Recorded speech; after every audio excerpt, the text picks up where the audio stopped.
In this unit, we're going to describe all the chips that you have to build in Project 2 and give you some guidelines on how to actually implement them. So when you set out to build the chips of Project 2, you can certainly use all the chips that you built in Project 1. You know, these are the fruits of your hard labor, so you can certainly plug them into your HDL implementations. And using these building blocks, you now have to build the following 5 chips, ranging from half adder all the way to ALU. Basically, this is a family of combinational chips from simple adders to more complex ones. So let us start with the simplest chip in this family, the half adder. The half adder takes 2 bits and adds them up and outputs both the sum of these 2 bits and the carry bit, which may be either 0 or 1. This is the truth table of the half adder, and here is the stub file of this chip. And if you look carefully at this truth table, you will realize that the sum and the carry columns are identical to the outputs of 2 gates that we have already built in Project 1.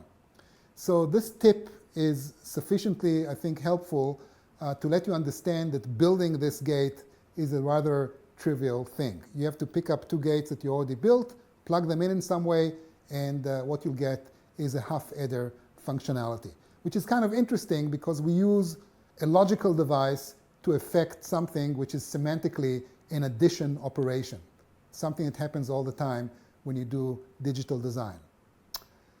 The next chip up the hierarchy is called full adder, and the full adder is slightly more powerful than the half adder. It is capable of summing up 3 incoming bits, so to speak, and it outputs the same thing, the sum of the 3 bits and the carry. This is the truth table of the full adder. This is the stub file that you have to complete. Now, in general, you can build a full adder using 2 half adders, which you can put together and add some glue in the form of some other logic gates that combine the operations of these 2 half adders.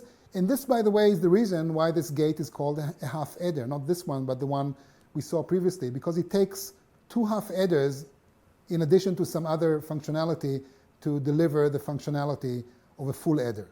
By the way, this is not the only way to implement a full adder. You can do it in other ways, so you're welcome to come up with any HDL implementation that makes sense. The next chip that we'd like to talk about is a 16-bit adder.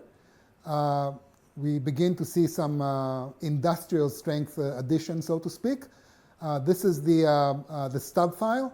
And if you think about it, it can be built quite easily from a sequence of 16 regular adders or 16 full adders. So you put these 16 adders one next to the other, and you can pipe the carry bit of one adder to one of the inputs of the next adder up the significance ladder, so to speak, going from right to left. And notice that according to the chip specification, the most significant carry bit is simply ignored. Moving along, the next chip is called incrementer. It's a simple version of an adder. It takes a single input called in, it adds 1 to the incoming value and delivers the result.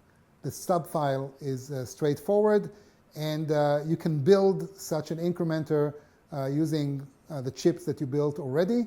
In doing so, I just want to remind you that in HDL you can represent the single bit values 0 and 1 using the keywords false and true, respectively. Finally, we get to the most interesting chip in this project, the ALU. And we talked about the ALU to great detail in the previous unit, but just to repeat the main functionality of the ALU, I'm giving you this section of the stub file that you will get from us, which documents what the ALU is supposed to do. Once again, all the operations here are straightforward. We've done them before using previously implemented chips. So now you have to put together all this functionality in order to deliver the required ALU functionality. 2 useful hints, I hope. You can build this ALU using a 16-bit adder and various chips that you built in Project 1. And finally, you can do all of the above. You can build all this functionality with less than 20 lines of HDL code, which is another manifestation of the simplicity and elegance of this non-trivial chip. In terms of resources, you have to go to the NAND2Tetris website and get the full description of Project 2. Once again, I want to remind you that if you have downloaded the course software suite, there's no need to download anything else during the course. You now have a directory on your computer called project/02, which includes all the files which are necessary for Project 2. There are a few more resources that I described in Project 1, which are relevant to this project also. So finally, some best practice advice. Much of it repeats what I said in Project 1, so I don't want to read it aloud, but you certainly have to go through it before you set out to work on the project. Now, there's something new that we have to say about Project 2. The best practice advice is not to use your HDL implementations and instead use their built-in versions, which are automatically available when you use our hardware simulator. So let me repeat and explain how we do it. If you look at your Project 2 files, you will see that they include only 6 chips, beginning with a half adder and ending up with the ALU. And yet, I just told you that you are welcome to use previously defined chips like AND, OR, MOOCs, and so on. You can use these chips precisely because they are not listed, they are not available in your Project 2 directory.